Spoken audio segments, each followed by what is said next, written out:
Bismillahirrahmanirrahim. Assalamualaikum warahmatullahi wabarakatuh. Alhamdulillah wassalatu wassalamu ala rasulillah wa ala alihi wa sahbihi ajma'in. Amma ba'd. Ikhwan wa akhwati fillah, alhamdulillah di kesempatan sore hari ini Allah Subhanahu wa taala kembali mudahkan kita untuk melanjutkan kajian kita pada kitab Pengantar Permodalan dalam Islam karya Ustaz Amin Al-Bait hafizahullah. Dan jamaah sekalian, tema kita di kesempatan sore hari ini berkaitan tentang mulai usaha, jangan hanya mikir modal.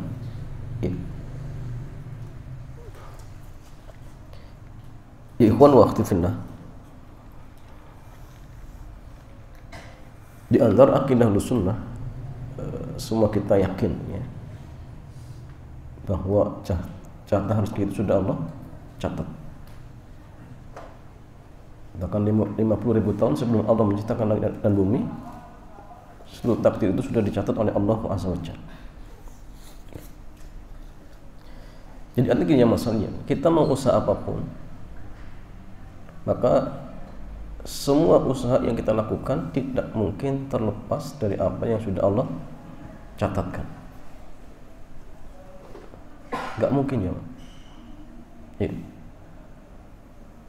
Sehingga nanti yang paling terpenting ya masalian, ya, kita berusaha, tetapi ingat jangan sampai kemudian melanggar aturan-aturan syariat.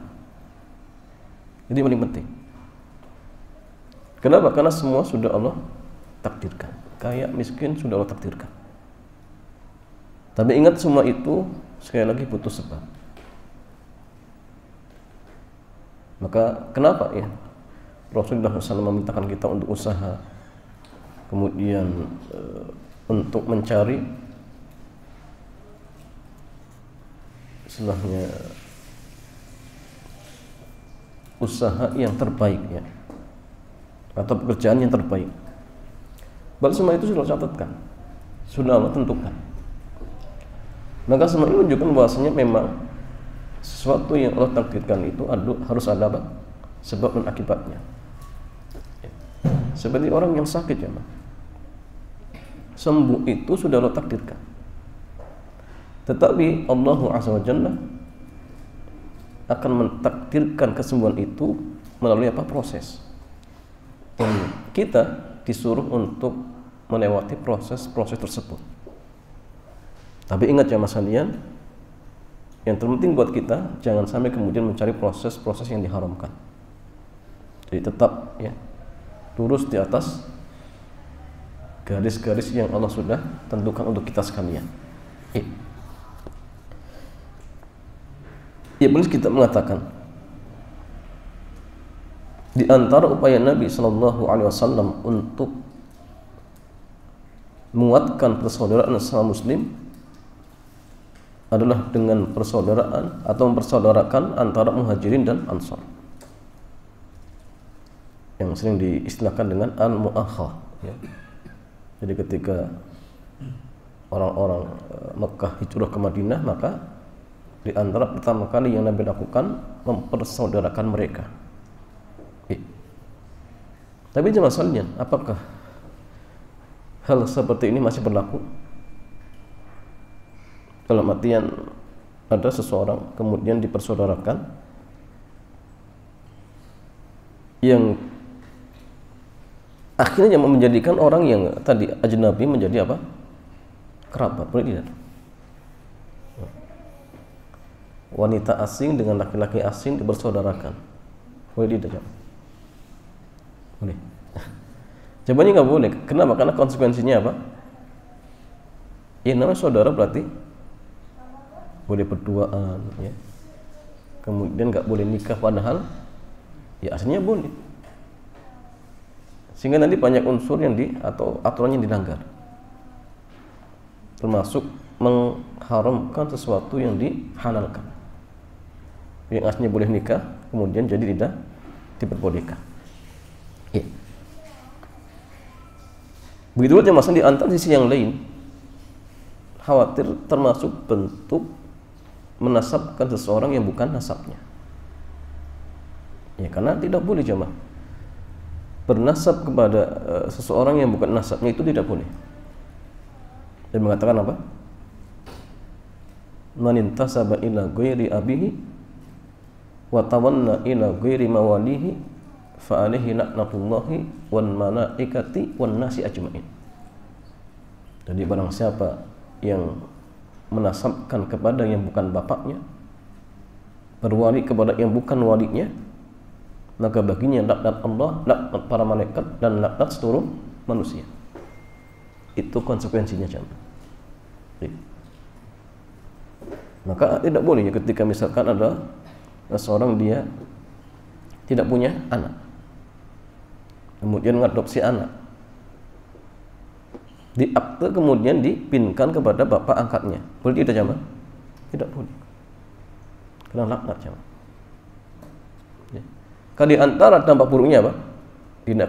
Dia akan mewarisi, padahal dalam syariat kita yang bukan ahli waris tidak boleh mewarisi. Jangankan orang asing, yang kerabat saja belum tentu ahli waris. Bahkan kerabat yang dekat belum tentu. Contohnya apa? Cucu dari anak perempuan itu bukan ahli warisnya. Itu dekat sekali. Ada orang tua punya anak perempuan, punya anak, itu anaknya bukan ahli waris. Kakeknya meninggal nggak dapat. Misal dia punya ini jemaah. Ada seorang dia punya anak perempuan satu. Anaknya meninggal, tapi punya anak. Kakeknya meninggal, dia bukan ahli warisnya. Kenapa? Karena bukan ahli waris. Bukan ahli waris jemaah. Nah, terus bagaimana hartanya? Nanti silang pendapatnya. Jadi cucu perempuan itu, dari anak perempuan namanya Dawil Arham. Dia bukan ahli waris, orang asing dalam warisan. Tapi dia kadang berhak, tetapi bukan karena warisan.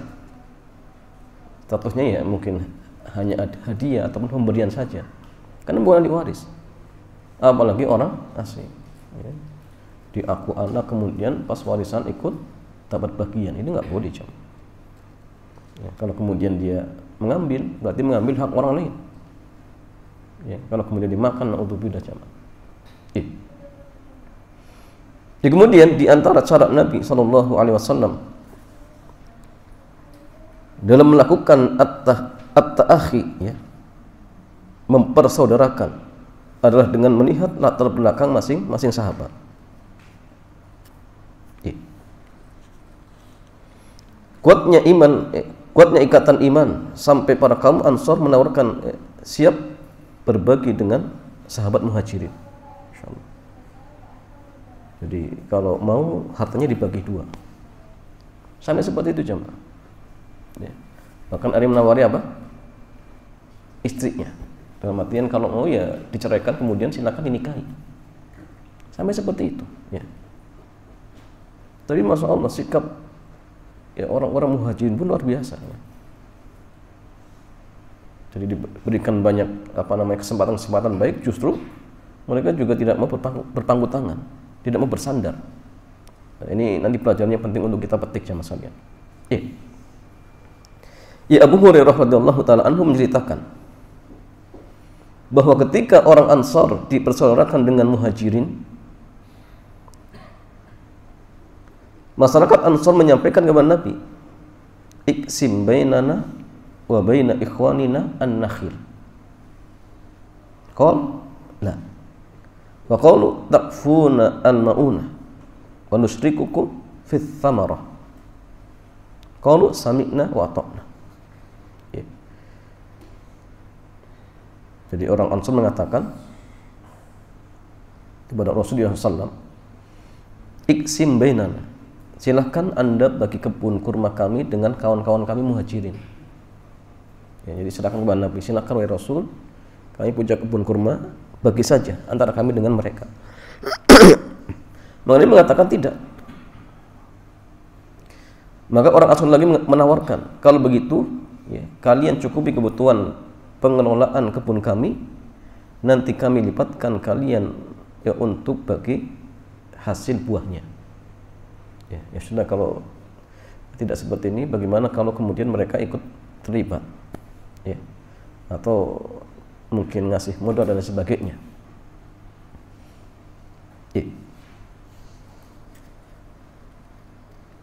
Ya, ini jawab Muhajir. Kemudian mereka mengatakan, ya, sami'na wa ata'na, kami dengar dan kami taat. Ya jemaah sekalian, mereka bisa saling tolong menolong dalam materi perhatian, memberi nasihat maupun rasa cinta, ya, karena iman, ya. Ini pentingnya, karena iman. Bahkan sampai di antara mereka siap mewariskan hartanya kepada saudaranya Muhajirin jika mereka meninggal, ya. Namun ini dilarang oleh Allah karena ahli waris yang lebih berhak dalam masalah ini. Enggak boleh, karena memang masalah warisan sudah ditentukan oleh Allah Subhanahu wa taala. Dan ini juga isyaratnya, tidak boleh kemudian ya kita jamaah melanggar. Jadi pembagian warisan sudah Allah jelaskan secara detail di Quran. Maka tidak boleh kemudian kita melangkai hukum Allah, ya. Maka wajib bagi kita untuk membagi secara aturan syariat. Pokoknya intinya pertama harus dibagi dulu, ya. Masing-masing tahu bagiannya. Perkara kemudian setelah mereka tahu, akhirnya mereka musyawarah, ya, biar dibagi sama rata misalkan, ya, itu urusan mereka. Tapi dari awal harus dibagi secara aturan syariat. Ya Allah Azza wa Jalla berfirman, walladzina amanu min ba'du wa hajaru wa jahadu ma'akum fa ulaika minkum wa ulul arhami ba'duhum awla bi ba'd fi kitabillahi innallaha bikulli syai'in alim. Dan orang-orang yang beriman sesudah itu kemudian berhijrah serta berjihad bersamamu, maka orang-orang itu termasuk golonganmu, orang-orang yang mempunyai hubungan kerabat, sebagian lebih berhak terhadap sesamanya. Di dalam kitab Allah, ya, sungguhnya Allah Maha mengetahui lagi, ya, Maha mengetahui segala sesuatu. Ya. Jadi kalau masalah warisan sudah ada ketentuannya, tidak boleh kemudian dilanggar. Tapi perkara berbuat baik, ya, itu beda perkaranya. Tapi jangan sampai kemudian melanggar aturan syariat. Silakan berbuat baik, tapi ingat ada batasannya. Ya, disebutkan dalam sebagian referensi bahwa para sahabat yang dipersaudarakan oleh Nabi Shallallahu Alaihi Wasallam mencapai, ya, 90 sahabat. Di antaranya persaudaraan Abu Bakar As-Siddiq dengan Kharijah binti Zuhair, setelah Umar dengan Itban bin Malik, ya. Dan masih banyak di sini. Bahkan Umar dengan Itban itu gantian, ya, untuk menghadiri majlis Nabi, ya. Lalu mereka sering tukar hasil kajian. Ini penting, ya, Pak. Jadi kalau misalkan antum punya saudara, satunya sibuk kerja, antum taklim, nanti gantian. Bukan berikutnya antum yang kerja, saudara antum ya taklim. Nanti gantian, tukar seperti itu, jemaah. Ya, kalau kita kadang-kadang ya buru-buru, ya. Ya. Jadi kadang-kadang kita dengan ilmu itu apa, jemaah? Tidak menganggap ilmu itu sesuatu yang berharga, ya. Sehingga sangat mudahnya kita mencari ilmu justru menjadikan kita malas, ya. Apalagi di Semarang, Masya Allah, kajian-kajian sangat luar biasa. Di masjid ini, masjid itu ada kajian, tapi ya tadi yang hadir apa? Hanya beberapa orang saja. Beda dulu para sahabat, jemaah.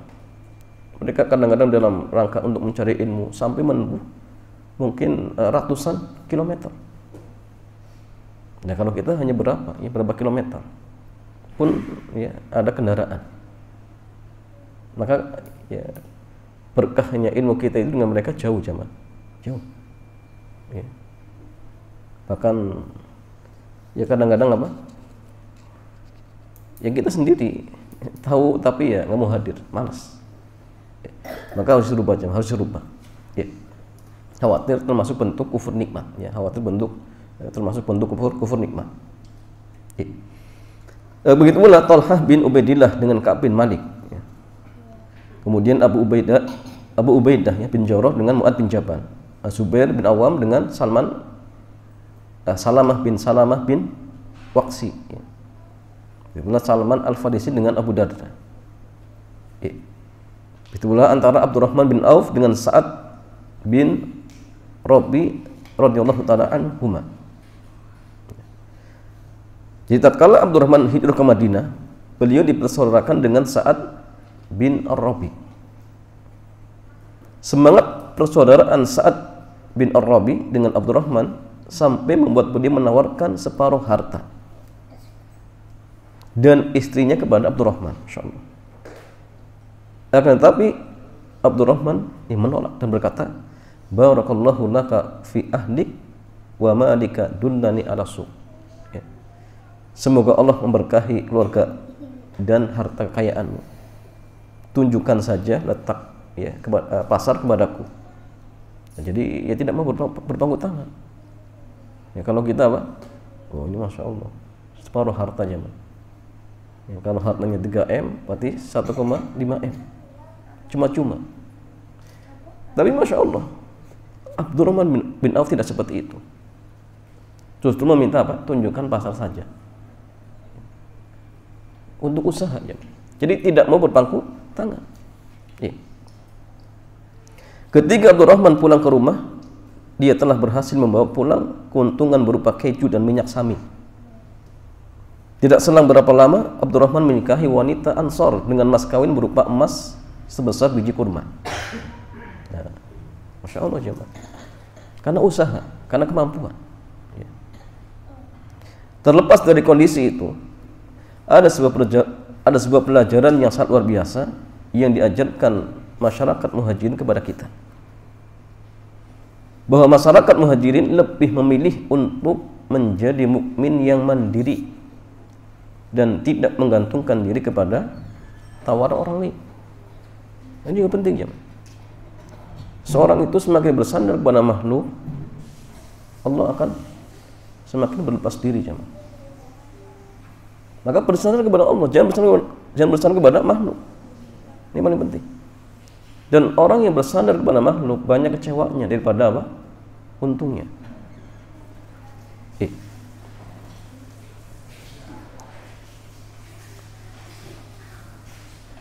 Semangat seperti inilah yang seharusnya dibangun oleh para penguasa muslim. Ya, semangat seperti inilah yang seharusnya dibangun oleh para pengusaha muslim. Tidak bergantung kepada apa yang dimiliki oleh orang lain. Jangan. Ya. Ketika orang pemula dalam usaha selalu berpikir, dari mana saya bisa dapat modal? Siapa yang bisa memberi modal? Aset apa yang bisa digadaikan untuk mendapatkan modal bank? Jika seperti yang Anda pikirkan, berarti Anda salah jalur dalam mengawali usaha.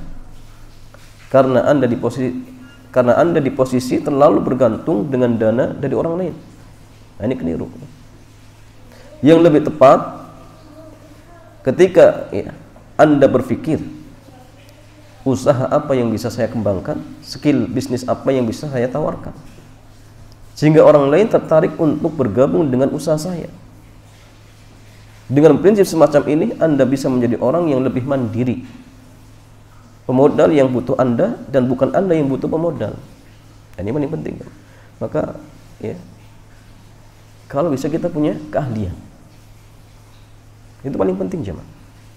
Jadi keahlian itu ternyata masalah sangat luar biasa. Ya.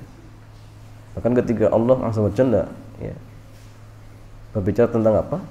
Laki-laki, ar-rijalu qawwamuna 'alan nisa bima faddalallahu ba'dahum 'ala ba'din wa bima anfaqu ya, min amwalihim. Ya. Jadi seorang laki-laki dikatakan qawwam, pemimpin, Di antara salah satu sebabnya apa? Allah melebihkan sebagian mereka atas sebagian yang lain. Nah, kelebihan ini jamaah ya, sangat penting. Dan modal kelebihan ini juga adalah modal yang dalam artian bisa dijadikan apa namanya sebab ya orang tua mudah mendidik anak-anaknya. Itu penting jamaah. Jadi punya skill, punya keahlian itu sangat penting. Karena gini jamaah, contoh seorang anak itu ketika dia melihat orang lain punya kelebihan, maka dia akan apa? Akan suka. Ketika dia suka, maka akan sangat mudah untuk diarahkan. Punya orang tua nggak punya keahlian, nyupir nggak bisa, komputer nggak bisa, ini jamaah, apa yang jadi dibanggakan oleh anaknya? Ya. Nah, ini masalah. Jadi kalau bisa punya keahlian, entah orangnya rajin, entah apa, bisa ini bisa itu nanti akan dilihat oleh anak kita. Ketika anak sudah dalam artian suka dengan kita jamaah sekalian, maka untuk diarahkan itu mudah. Kan gini jamaah, ketika anak-anak di zaman kita mereka menjadikan orang-orang non muslim, ya, pemain sepak bola dan sebagainya, menjadi figurnya, ya, karena melihat mereka punya keahlian, sehingga timbul kecintaan, ya. Tanpa diajari oleh mereka niru dengan sendiri, kayak apa, potongan rambutnya, bahkan mungkin ya tingkah lakunya itu dicontoh, nggak pernah diajari, nggak pernah di WA, tapi dengan sendirinya mereka meniru. Nah, kita yang jadi masalah, anak-anak kita nggak pernah ya, melihat kita itu sesuatu yang lebih, ya, karena kita nggak punya keahlian, jadi masalah. Maka penting ya, kalau bisa kita punya keahlian apapun jamaah, yang penting positif, yang penting apa? Positif seperti itu, ya. Dan secara psikologi, orang yang butuh itulah yang dikendalikan. Jika Anda yang butuh pemodal, maka Anda dikendalikan. Anda kalah sejak ya, berada di awal. Namun jika pemodal yang butuh Anda yang mengendalikan, Anda merdeka dari awal. Itu penting. Ya. Tapi ingat jamaah sekalian, kawan wa fillah, ketika seseorang ingin memulai usaha, ingat ya, yang paling terpenting yang pertama, bekali diri kita dengan ilmu. Itu penting. Bekali diri kita dengan ilmu. Allah Azza wa Jalla berfirman,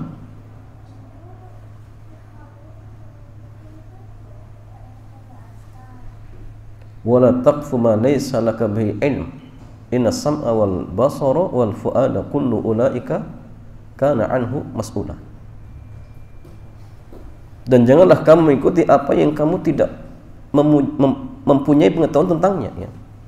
Sesungguhnya pendengaran, penglihatan dan hati semua itu akan diminta pertanggungjawabannya. Al-Imam Ibnu Katsir ketika menjelaskan ayat ini beliau mengatakan, Annallaha ta'ala naha 'anil qawli bila ilmin bal bidzanni alladhi huwa tawahhum wal khayal atau wal khayal, ya. Allah Azza wa Jalla melarang untuk berbicara tanpa ilmu, yaitu berbicara yang hanya sekedar sangkaan yang merupakan kerancuan dan khayalan, ya. Sehingga para ulama kita mengatakan al-ilmu qabla al-qaul wal amal. Dan ini juga diucapkan oleh al-Imam Bukhari rahimahullah, ya. Sehingga masalah ketika antum ingin berusaha, maka ingat, bekali diri kita dengan ilmu agama. Apakah seluruh fikih ya, terkait tentang jual beli harus dipelajari? Jawabannya tidak. Jawabannya pelajari tentang ilmu yang antum mau usaha. Contoh misalkan kita mau usaha mudharabah. Antum pelajari mudharabah yang benar seperti apa? Dari rukunnya, kemudian syaratnya, wajib-wajibnya, ya, harus tahu secara detail. Agar apa? Agar tidak terjatuh dalam kesalahan. Tidak harus kemudian misalkan fikih yang lain yang antum tidak terlibat di situ kemudian harus belajar, tidak. Tapi yang antum berkecimpung di situ harus tahu secara detail. Dan itu hukumnya apa? Fardu ain buat dia. Buat dia yang berkecimpung di situ hukumnya apa? Fardu ain. Kalau kemudian tidak belajar, dosa jemaah. Karena fardu ain itu tadi ya, kewajiban yang diwajibkan kepada setiap individu ya. Ketika ditinggalkan maka dia berdosa. Dia berdosa. Ya. Karena jemaah sekalian, ketika seseorang misalkan dia sudah terlibat masuk dalam suatu muamalah, tetapi misalkan tidak tahu ilmunya, apa yang terjadi jemaah? Yang terjadi dia akan terjatuh dalam kesalahan. Ya. Makanya Ali bin Thalib pernah mengatakan gini, "Man ittajara qabla an yatafaqqaha irtatama fir riba, thumma irtatama. Ai waqa'a fir riba." Siapa saja yang berjual beli sebelum mengilmui fikih jual beli, maka ia akan terjerumus dalam riba, semakin terjerumus dan semakin terjerumus. Nah, ini dampak buruknya. Nah, sehingga pelajari ya, ilmu tentang jual beli ataupun muamalah yang sedang kita lakukan. Satu detail, satu detail. Kemudian masalah di antara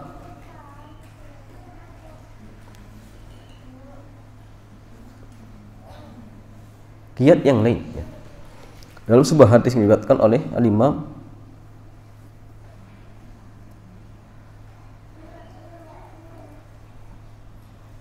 Ibnu Majah ya, dari Jabir bin Abdullah, beliau mengatakan, Nabi bersabda, ayyuhan nas ittaqullah wa ajmilu fit talab fa inna nafsan lan tamuta hatta tastawfiya rizqahu wa in abta'a anha fattaqullaha wa ajmilu fit talab khudhu ma halla wadda'u ma yaharuma. Wahai manusia, bertakwalah kalian kepada Allah. Nah, jadi modal yang kedua, bertakwa kepada Allah. Itu paling penting.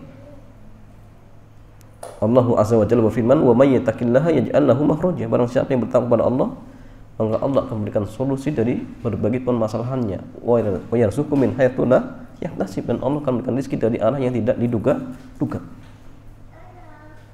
Jadi di samping bekal dengan ilmu, tingkatkan ketakwaan. Kan dunia itu untuk orang yang bertakwa, bukan untuk orang yang apa? Orang yang fajir, bukan. Kalaupun mereka dapat, itu bukan rezeki jamaah. Tapi apa? Azab. Dan itu istidroj ya. Azab yang Allah timpakan sedikit demi sedikit. Maka tingkatkan ketakwaan. Ya. Semua jamaah, ibadahnya ditingkatkan. Kemudian apa?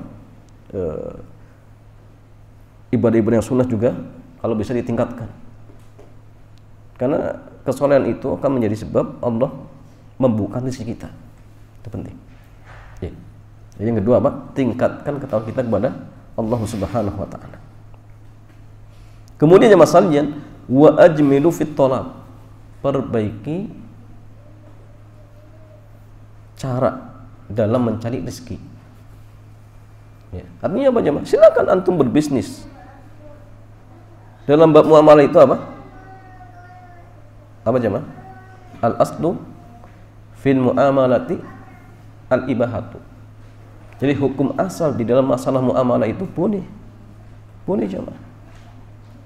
Yang penting tadi ya, tidak melanggar syariat. Sekarang banyak model apa namanya jual beli kontemporer. Silakan, tidak masalah.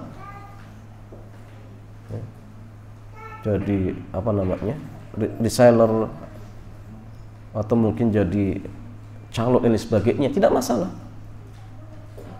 Yang penting tadi antum belajar ilmunya. Ingin jadi calo, pelajari.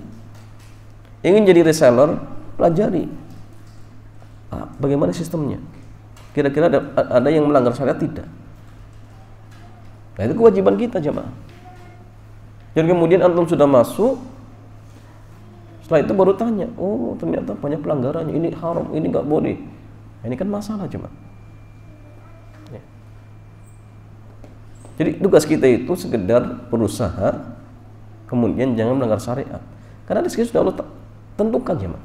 Antum mau usaha dengan model apapun jemaah sekalian, nggak akan keluar ya, rezekinya dari apa yang sudah Allah takdirkan, nggak akan keluar. Cuma tadi ya, rezeki itu akan diberikan oleh Allah melalui proses, dan kita harus melalui proses itu jemaah. Maka dalam saat kita itu tidak menganjurkan untuk malas-malasan, tidak ada jemaah. Kita minta untuk berusaha, ya, untuk berusaha. Wa ja'alna an-nahara ma'asya. Allah jadikan siang itu untuk apa? Mencari penghidupan.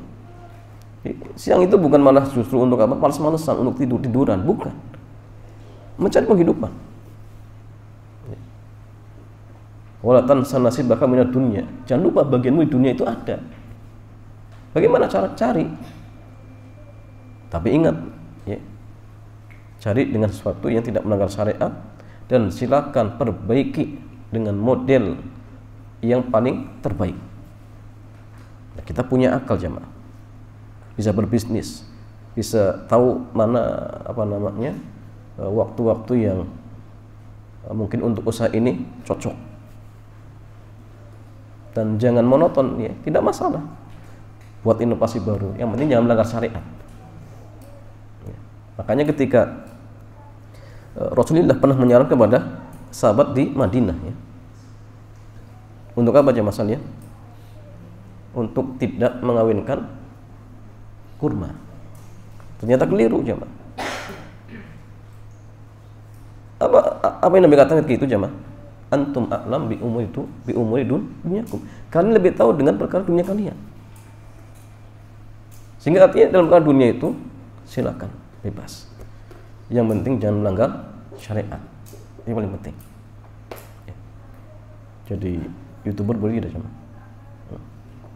Boleh tidak? Ya dilihat ya.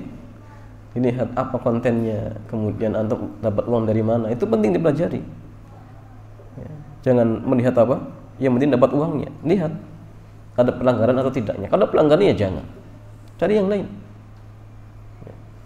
Apa kemudian dengan tidak jadi YouTuber tidak akan menjadi kaya? Ya enggak. Karena rezeki dari Allah jemaah. Rezeki dari Allah Subhanahu wa taala. Dan orang itu sukses lewat pintu apa saja bisa. Kalau memang itu takdir dia, bisa jemaah. Bahkan dagang cilok pun jadi sukses. Benar enggak? Soalnya banyak. Tukang bakso jadi sukses, ya. Apa lagi? Ya macam-macam. Kalau memang itu sudah jalan dia, pasti akan sukses.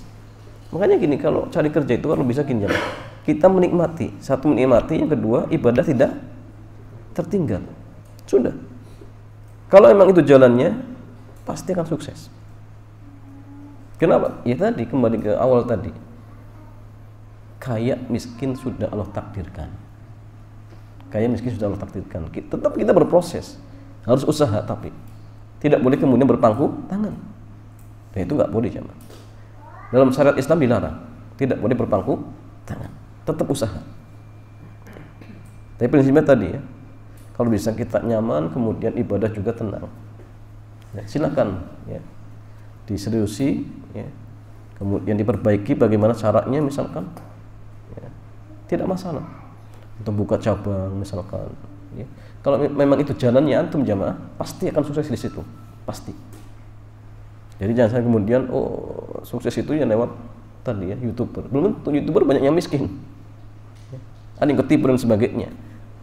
Ya macam-macam. Ya macam-macam. Tidak semua orang ya, sukses seperti orang lain, belum tentu. Ya belum tentu seperti itu. Ya kemudian masalahnya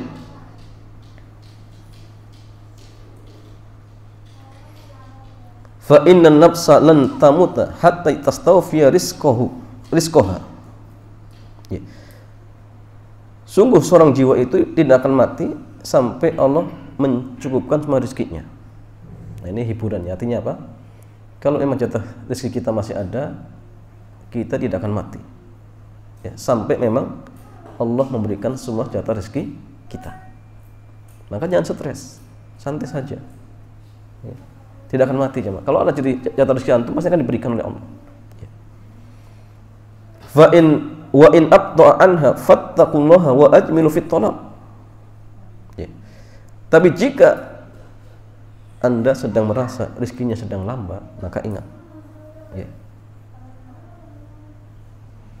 fattaqul, tetap takwa. Perbaiki apa? Perbaiki cara mencari rezeki. Kemudian diingatkan, khudhu ma halal, ambil yang halal, wada'u ma haruma, tinggalkan yang haram. Dalam sebuah ayat dikatakan apa? La tatlumuhu bimaksiatin. Jangan kau cari dengan cara bermaksiat. Kenapa? Fa inna fadlullah, karena karunia Allah itu tidaklah akan didapatkan dengan cara bermaksiat. Gak mungkin coba. Ustaz, tapi banyak orang-orang ahli maksiat rezekinya banyak. Iya, itu bukan karunia Allah. Tapi apa? Tapi itu adab. Seperti Fir'aun, Qarun, kaya, tapi itu bukan nikmat, adab jemaah. Hakikatnya kelihatan zahirnya nikmat. Sebenarnya itu lagi diadab. Dunia saja mungkin dia pusing, apalagi kelak ketika di alam barzakh, kemudian di akhirat dipertanggungjawabkan oleh Allah, berat. Ya, karena harta itu kan ditanya dua, ya, dari mana didapatkan, untuk apa dibelanjakan. Dapatnya benar, belanjanya salah, ya tidak akan dapat manfaat. Tapi misalkan dapatnya salah, belanjanya benar, ya sama, tidak akan dapat manfaat dari hartanya. Dua-duanya harus benar. Cara dapatnya benar, dibelanjakannya juga harus benar. Itu terkait tentang harta jemaah. Jadi ingat, seorang muslim itu, seorang mukmin itu tidak berprinsip yang penting dapat banyak. Enggak. Karena yakin rezeki sudah dicatat oleh Allah. Sehingga prinsipnya apa? Cari yang barokah. Cari yang barokah. Halal, berkah. Ini paling penting. Karena ingat jemaah, tanda Allah Azza wa Jalla cinta kepada kita itu, Allah akan memberikan keberkahan, bukan banyaknya. Kalau banyaknya, banyak orang kafir dikasih banyak harta, tapi nggak berkah. Sehingga jangan sampai kemudian kita ikut-ikutan dengan mereka yang tidak punya, ya, aturan agama dalam masalah mencari rezeki. Jangan. Kita punya aturan. Ikut aturan kita. Ya. Cari yang halal, tinggalkan yang haram. Ya, jangan ketika mencari harta dengan cara bermaksiat kepada Allah Subhanahu wa taala. Kalau kemudian sudah kita berusaha, sudah tawakal. Tawakal jemaah. Tawakal juga sebab Allah akan memberikan rezeki. Tapi ingat, tawakal itu dengan apa? 3 rukun, ya. Dia cari sebab, serahkan urusnya kepada Allah. Ketika sesuatu itu didapatkan, maka dia mengatakan ini sudah karunia dari Allah. Jadi tidak menyandarkan, oh ini karena kepintaran saya, oh karena profesi saya seperti ini. Enggak, itu karunia dari Allah, bukan karena profesi kita. Banyak orang yang profesinya sama, ternyata apa? Hidupnya miskin. Kenapa? Karena itu memang karunia Allah. Ya. Nah, ketika benar tawakalnya, maka Allah Azza wa Jalla akan memberikan pertolongannya. Sebagaimana Allah menolong Nabi Ibrahim dengan pertolongan yang di luar nalarnya. Ya, api yang membakar dijadikan dingin. Ya naru kuni bardan wa salaman ala Ibrahim. Ya, api jadilah dingin dan menyelamatkan Nabi Ibrahim. Tapi ingat ya, dengan tawakal yang benar. Ulung saja ya. Dengan modal apa? Tawakal. Diberikan rezeki. Lau annakum tawakkaluna haqqa tawakkuli la razaqakum kama turzaqut tayru taqdu khimasan wa ta'ruhu bitonan. Jadi seandainya benar-benar kalian benar-benar bertawakal kepada Allah, sungguh kalian akan diberikan rezeki. Sebagaimana burung diberikan rezeki. Burung terbang di pagi hari dengan perut yang kosong, pulang di sore hari dengan perut yang kenyang. Ya, jadi modalnya burung itu apa? Tawakal. Terbang di satu pohon, dia cari ulat nggak dapat, terbang lagi di pohon yang lain, nggak dapat, terbang lagi, nggak dapat, terbang lagi terus sampai dia dapat, bisa menghidupi anak-anaknya. Ya coba kalau prinsip kita seperti itu, jemaah. Sudah usaha jualan cilok nggak dapat untung, oh ganti lagi cari yang lain. Jangan punya malas, oh udah percuma usaha, enggak, cari yang lain. Oh jualan bakso masih belum untung, oh jualan apa? Yang lainnya. Masa kemudian Allah tidak memberikan rezeki, jemaah? Nggak mungkin. Daftar kerja di perusahaan A ditolak, B, C, D sampai mungkin Z, masa ditolak jamaah. Kita itu kadang-kadang lebih dominasi apa? Malesnya. Lebih cepat kecewanya, itu jadi masalah. Akhirnya apa? Malas-malasan nggak mau usaha. Nah, jadi jangan ya mudah menyerah. Selagi kebaikannya masalahnya tetap maju. Tawakal. Ya. Doa kepada Allah Azza wa Jalla. Ya, dengan doa, insya Allah sesuatu yang kadang-kadang mungkin menurut kita itu tidak mungkin jadi mungkin jemaah. Nah, sehingga tadi ya, tawakal, kemudian yang terakhir mungkin jemaah sekalian, jangan lupa berdoa kepada Allah Subhanahu wa Ta'ala agar Allah memberikan rezeki yang barokah, ya dimudahkan bisnis dan sebagainya. Ya. Dengan seperti itu, mudah-mudahan Allah memberikan rezeki, ya, dengan rezeki yang melimpah dan barokah. Ya. Wallahu ta'ala a'lam bishawab. Demikian jamaah, mudah-mudahan bermanfaat. Selanjutnya seperti biasa kita buka tanya jawab, dipersilakan.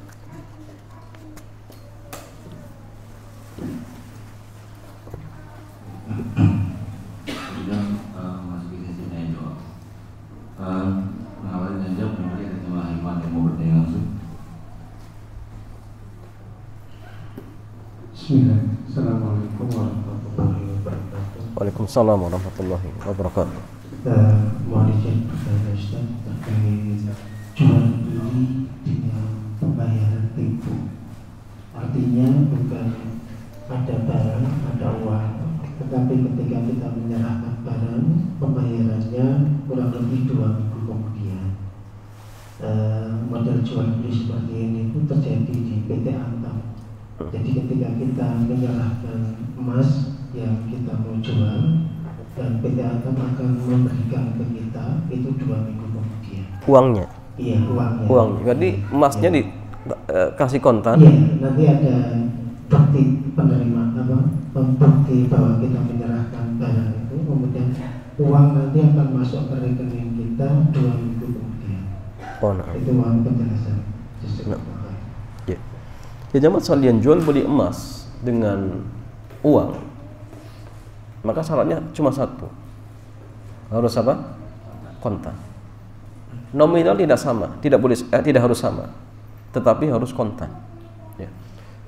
Model tadi, ya, dia jual emas Antam, kemudian hari ini misalkan jual 2 pekan baru dikasih uangnya, boleh tidak sama? Setelah itu nggak boleh. Tapi pertanyaan saya gini, apakah ketika dia jual ada serah terima cek? Ceknya ada? Serah terima kalau kita itu menyerahkan emas. Nggak, misalnya kita jual ke dia, nanti dia ngasih ke kita apa, surat apa, pakai surat berharga atau apa?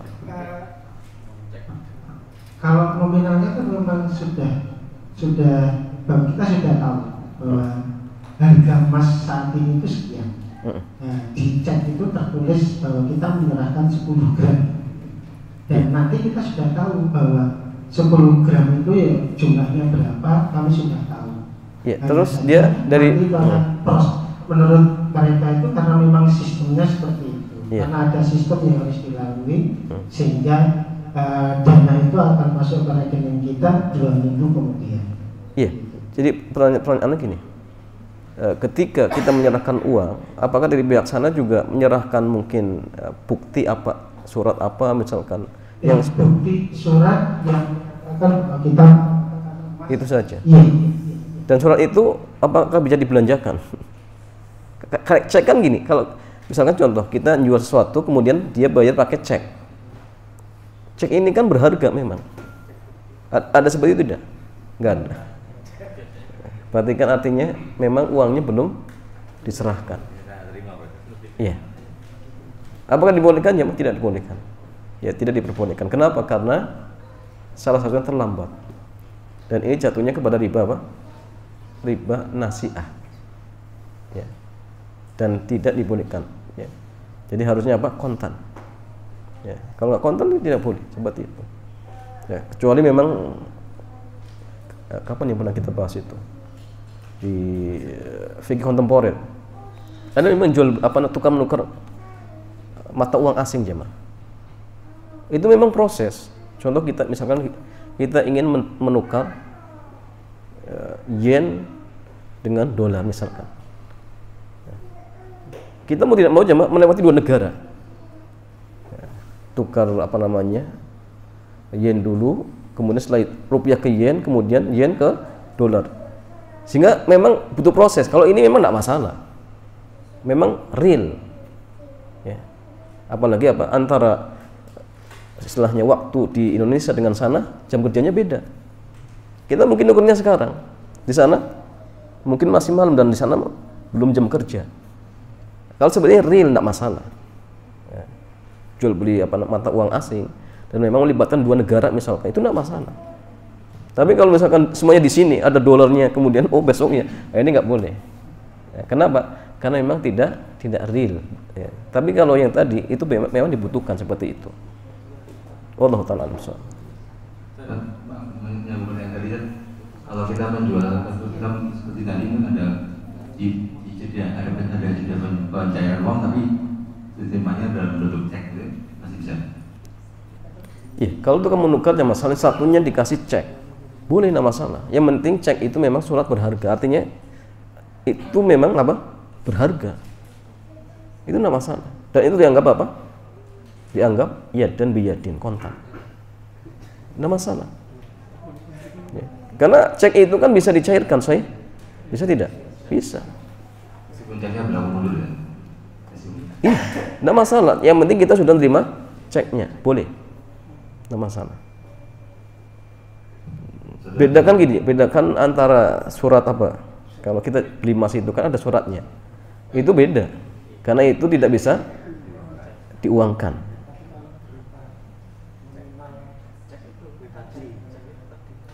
Kalau cek bisa. Bisa. Ya, makanya minta kalau bisa ya pakai cek. Seperti itu.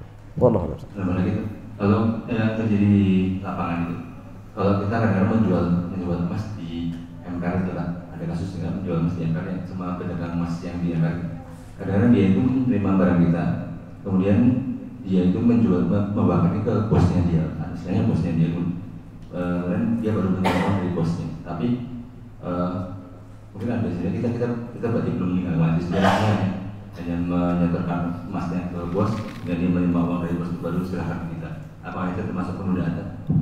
Ya, kalau kita jual emas di emperan, kemudian kita dapat uangnya nanti. Ya, maka dilihat dulu ketika kita jual ke dia, akadnya apa dulu? Nitip atau akadnya jual beli? Kalau akad kita dengan pembeli di emperan tersebut jual beli, nggak boleh. Karena jual beli emas itu harus kontan. Tapi kalau akad kita nitip, Pak, mohon maaf ya, ini nitip, nanti jualkan ke bos panjenengan misalkan, itu boleh, tidak masalah. Nanti dia yang akad dengan bosnya. Terus bagaimana apa namanya fee dia, ya terserah mau diupah sama antum atau dia ambil keuntungan, itu urusan dia. Tapi kalau akad antum dengan penjual di apa namanya MPN tersebut jual beli, maka tidak boleh. Kenapa? Karena ada yang tertunda. Maka dia harus punya modal. Ya, kalau memang dia ingin jual beli, misalkan, ya sudah harus punya modal. Karena kemudian dia jual lagi ke bosnya, ya dia cari untung, terserah dia. Tapi kalau caranya tadi, oh nanti ya, saya jualkan dulu, ya. Nanti kalau sudah dapat, saya kasihkan uangnya. Nah, ternyata kita dengan dia akannya jual beli. Maka disinilah jamaah tidak diperbolehkan. Kenapa? Karena ada satu barang riba yang tertunda, sehingga jatuhnya riba apa? Nasi'ah, seperti itu. Wallahu ta'ala a'lam bishawab. Kalau menambahkan aku sharing aja, itu kalau di Antam itu memang kacau. Jadi pas kita mau beli itu biasanya pakai transfer, nggak boleh pakai cash. Terus juga kadang inden. Terus kalau kita mau jual, ya itu tadi salahnya itu inden juga. Jadi kalau lebih baik kalau mau beli emas Antam, jangan aja, yang lain aja gitu. Jangan dibukti apa namanya tuh, bukti Antam. Itu pasti kayak gitu akadnya. Kalau lebih baik kalau mau beli Antam tuh di emas-emas kayak yang lain gitu, selain butik gitu. Nah, kayak gitu. Seperti gold. Gold kan ada gold, teman-teman kita itu punya gold itu. Bisa itu. Solusinya nggak bakal bisa, karena itu sistem. Terus kalau yang dengan emas antam yang sudah kita miliki, misalkan untuk menyelamatkan kita jual lagi ke antam lagi, baru kemudian kita coba beli di tempat lain. Gini, kalau beli itu memang agak ringan ya. Contoh gini, kita beli antam, yang penting barangnya ada. Perkara kemudian lewatnya transfer itu tidak masalah. Yang penting kita transfernya di mana? Di tokonya. Datang ke misalkan toko, kemudian transfer di situ, dikasih antamnya, tidak masalah. Yang jadi masalah kalau antamnya diserahkan tertunda, itu jadi masalah. Ya. Maka kalau tertunda gimana cama? Bolehkah kemudian akadnya dirubah? Pesan boleh nggak? Kalau pesan tidak masalah. Tapi belum terjadi akad jual beli. Tapi kalau akad jual beli ya harus kontak. Ya. Maka gini, ada teman-teman kita yang mereka juga jual beli apa? Gold. Itu kan bisa. Dan itu kontan ya, Pak. Ya, kontan. Bisa kadang apa? Bisa langsung apa? COD bisa. Itu solusinya. Kalau mungkin jual mudah, jual di toko emas kan bisa. Jangan jual di antam lagi. Jual di toko emas ya, mah. Jual di toko emas itu insya Allah kontan. Lebih selamat. Nanti kalau pas beli ada teman-teman kita itu yang usahanya seperti itu dan insya Allah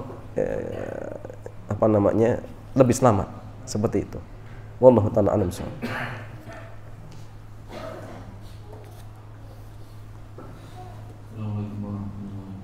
Waalaikumsalam warahmatullahi wabarakatuh.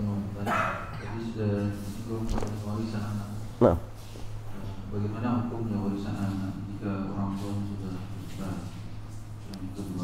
Warisan anak kalau orang tua sudah meninggal. Oh, sudah cerai. Dan meninggal. Oh, nah. Terus yang kedua, hukum warisan anak tiri atau anak bawahan dari ibu atau dari bapak, apakah punya hak yang sama dalam warisan? Iya. Gini jamaah. Yang ketiga Ustaz. Ketiga ini. Melawan orang-orang yang menawari riba. Dan seperti contohnya menawari asuransi, menawari kartu kredit. Dan bagaimana jika itu sudah masuk dalam sistem di perusahaan ketika kita bekerja sudah include gaji dipotong untuk asuransi atau di dalam negara juga ketika kita masuk ke dalam suatu negara di situ sudah otomatis dan kita nggak bisa melawan. Ya, Pak. Ada 3 pertanyaan jamaah sekalian. Pertama terkait tentang bagaimana warisan anak yang orang tuanya sudah meninggal dan dunia cerai. Maka jawabannya jamaah sekalian, warisan dia tetap ada dari ibunya atau dari bapaknya. Contoh gini, suami istri sudah bercerai dan punya anak punya anak 1 misalkan ya. Kemudian bapaknya sudah nikah dengan yang lain, ibunya juga sama ya. Maka anak ini dapat warisan dari siapa? 2 orang ini. Kalau bapaknya meninggal, maka dia dapat warisan ya. Statusnya apakah sama dengan saudara yang lain? Sama tidak ya? Misalkan bapak ini punya anak 1 dari istri pertama, anak kedua dari istri yang sekarang. Anak ini dengan anak yang sekarang sama tidak? Sama. Bagiannya anak nanti dihitung. Atau kalau 2 laki-laki ya sudah, mereka dapat dalam artian asoba, nanti dibagi sama rata. Seperti itu. Kalau ibunya meninggal, dia dapat warisan dari ibunya. Ya. Nanti ibunya punya anak berapa? Dia masuk bagian dari anak. Ya, bagian dari anak dan dapat warisan seperti itu. Tapi ingat ya, dari ibunya saja. Artinya kalau bapak tirinya meninggal ya nggak dapat karena bukan anaknya. Ya, atau bapaknya tadi, ibunya meninggal, ya nggak dapat. Kenapa? Karena dia anak bapaknya. Yang dapat cuma dari bapaknya karena memang sudah bercerai. Dia dapat ibunya dari ibu yang satunya, bukan dari ibu suami bapaknya yang baru, bukan seperti itu. Ya. Yang pertama, yang kedua apa tadi? Bagian dari anak bawaan. Untuk anak pembagian dari anak bawaan. Artinya ini anak tiri. Anak tiri bukan ahli waris. Contoh gini, ada sepasang suami istri menikah, istrinya punya anak, bapaknya meninggal. Apakah anak tirinya dapat? Tidak dapat. Kenapa? Karena anak tiri bukan ahli waris. Nah, terus bagaimana? Ya sudah, nggak dapat. Dia dapatnya dari ibunya, kan dia anak ibunya, seperti itu. Adapun bapaknya itu bukan bapak kandung, nah, sehingga tidak dapat seperti itu. Ya. Wallahu ta'ala a'lam. Ya, yang ketiga masalah bagaimana dengan sistem ada riba, kemudian ya mungkin asuransi. Yang mau tidak mau kita harus ikut, tidak bisa nolak. Kalau bisa nolak silahkan ditolak semampunya. Kalau tidak bisa ya sudah. Ya. Fattaqullaha mastata'tum. Bertakwalah kalian kepada Allah semampu kalian. Ya. Contoh seperti gini jemaah, kita beli tiket otomatis ada asuransi. Apa kemudian gara-gara ada asuransi tiketnya jadi haram? Tidak. Beli tiket tetap halal. Asuransinya apa? Itu masuk kaidah at-tabi'u tabi. Sesuatu yang ikut itu hukumnya sama dengan sesuatu yang diikuti, sehingga nggak teranggap. Hukum asuransi yang ikut apa? Tiketnya. Tiket halal tidak? Halal. Asuransi yang tadi yang ikut hukumnya apa? Ya, jadi halal. Ikut apa? Tiketnya. Ya haram, memang aslinya haram. Cuma karena hanya ngikut maka tidak teranggap. Contoh seperti gini, ini kaidah penting. At-tabi'u tabi. Suatu yang ikut itu sama hukumnya dengan suatu yang diikuti. Alkohol yang ada di buah anggur,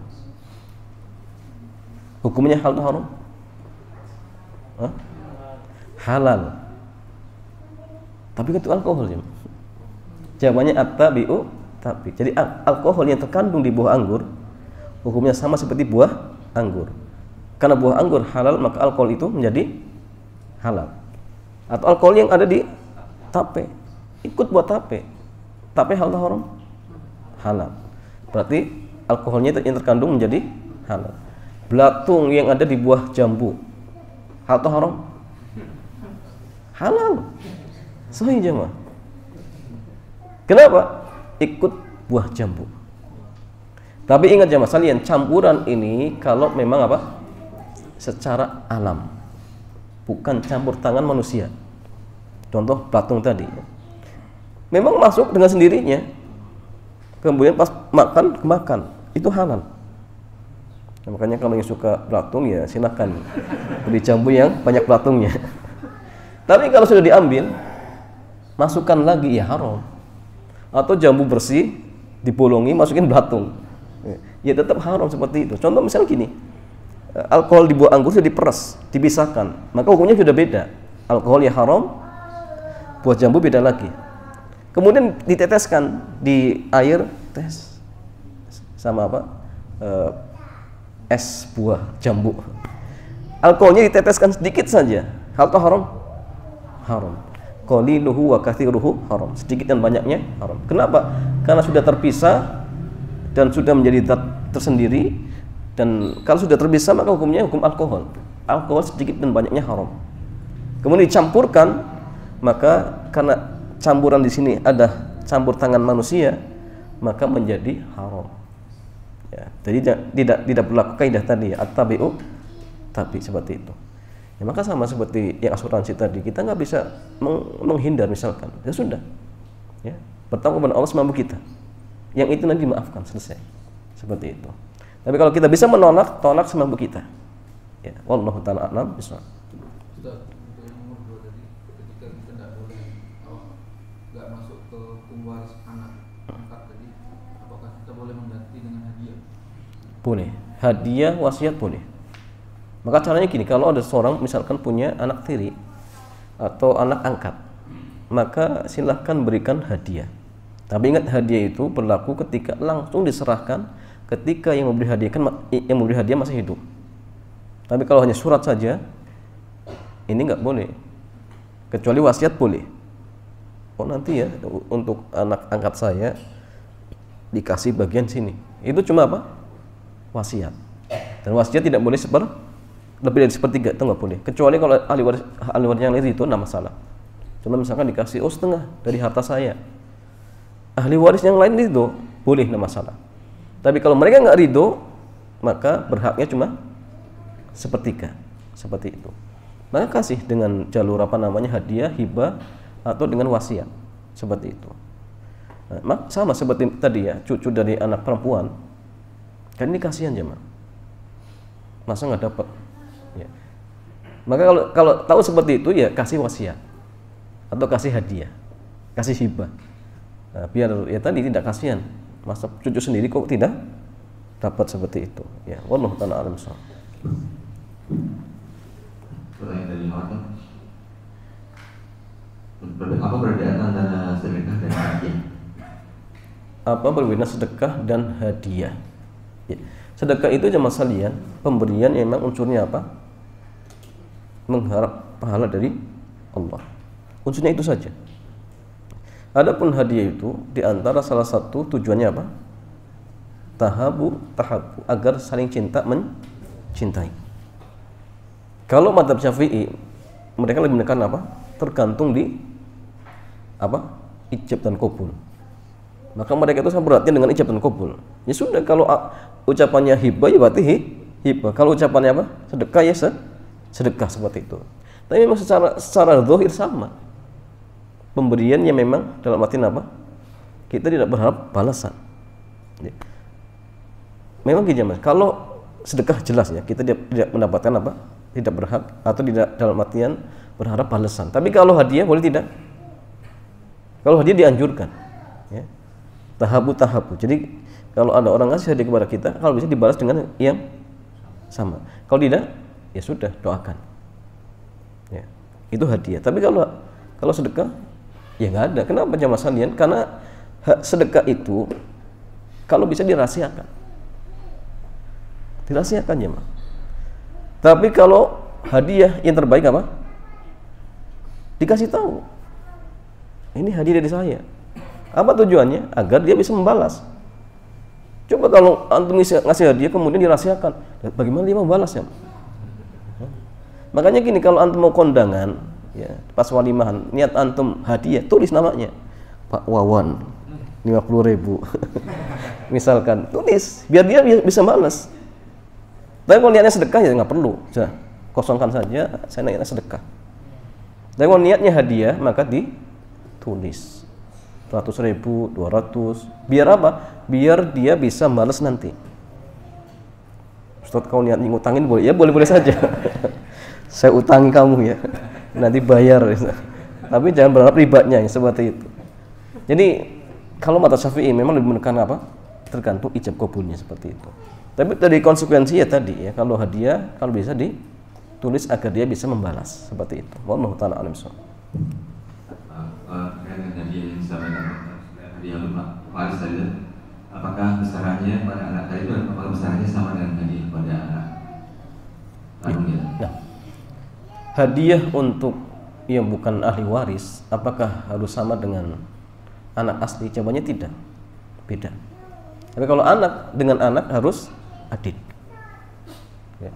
Satu dikasih 1 juta, yang lain 1 juta. Tapi kalau selain anak boleh. Contoh ke istri bebas. Kecuali punya 2 istri ya, itu beda. Satu istri dikasih 1 juta, ya satunya 1 juta. Nggak boleh kemudian 1 juta, satunya 2 juta, itu nggak boleh. Tapi kalau nafkah ya beda ya. Ingat, nafkah itu sesuai dengan kebutuhan. Istri pertama yang anaknya 5 dengan istri pertama yang baru 1 anak misalkan, ya tentu beda nafkahnya. Jangan sama. Kalau sama justru nggak adil. Sesuaikan dengan kebutuhan. Tapi kalau hadiah harus adil. Contoh, istri pertama dikasih 5 juta untuk apa? Jajannya. Yang kedua juga harus 5 juta. Walaupun misalkan ini istri baru ya. Yang satunya sudah 10 tahun nemeni. Saat ini baru. Tetap kalau hadiah sama. 1 5 juta, 1 5 juta. Tapi kalau nafkah disesuaikan dengan kebutuhan seperti itu. Wallahu ta'ala a'lam.